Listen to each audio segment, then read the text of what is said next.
Both dilations and reflections come from our A value. Our A value, which is an outside change, is affecting two things. The sign of A determines if we have a reflection or not. And then the size of A, whether it's a number bigger than 1 or whether it's a fraction, that determines whether we have a shrink or a stretch. This one right here is actually a special case because it's involving the negative being on the inside with the X. And that's actually not an A value, that's actually a B value. So I'll talk about that in just a second. This would be the absolute value of B x minus h plus k. So that's actually a B value. And like I said, I'll talk about that in a minute. But first of all, let's see. When we have a negative, when the A value is negative, that causes our absolute value graph to reflect over the x-axis. So everything that was positive becomes negative. So that table of values that we had where we had all positive y values, now when we had positive y values, now we have all negative y values.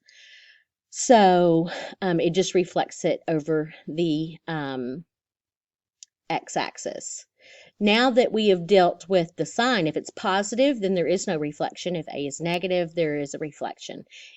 Now that we've dealt with the positive and negative part, we have to go back and look, is A a number that's bigger than 1 or is A a fraction?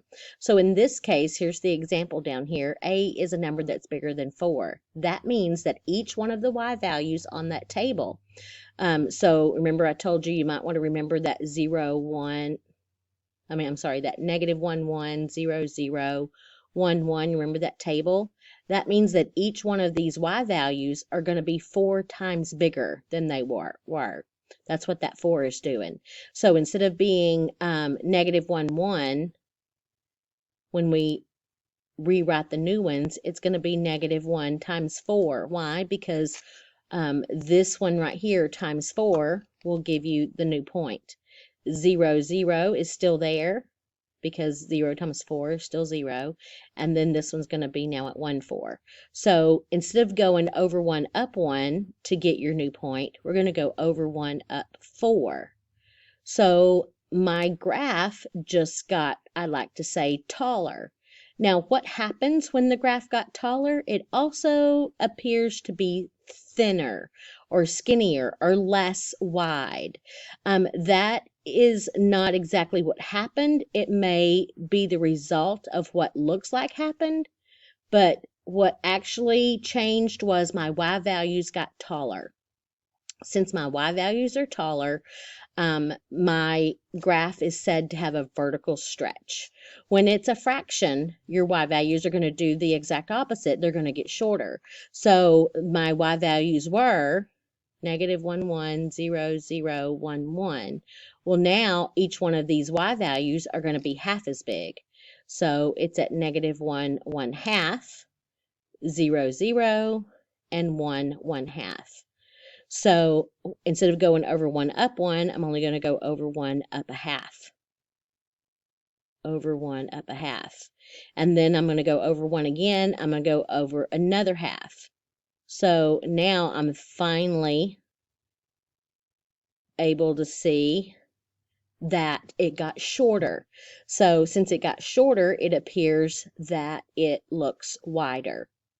But it has actually caused a vertical compression, and the compression actually just makes it look shorter. Okay, so these are the ones that we've done these before, so these should not be new. This one we didn't do before, and it's actually kind of boring because what this one's going to do, it's going to make it reflect reflect over the y-axis. So you take this absolute value graph up here, and you take each one of these points right here, and you reflect it over the y-axis. Well, it's just going to map onto a point that's already there. So this one moves over here, and then this one moves over here. This point right here moves over here, but this point right here moves over there. So when we reflect it across the y-axis, because this parent function right here has what we call y-axis symmetry, then we can't see the reflection. Okay, so unless we move it before we reflect it, we can't see it because this parent function has y-axis symmetry. So reflecting across the y-axis absolutely does not cause any visual change. It's the exact same graph. So that's why a lot of times we skip it, because we can't really see the reflection across the y-axis.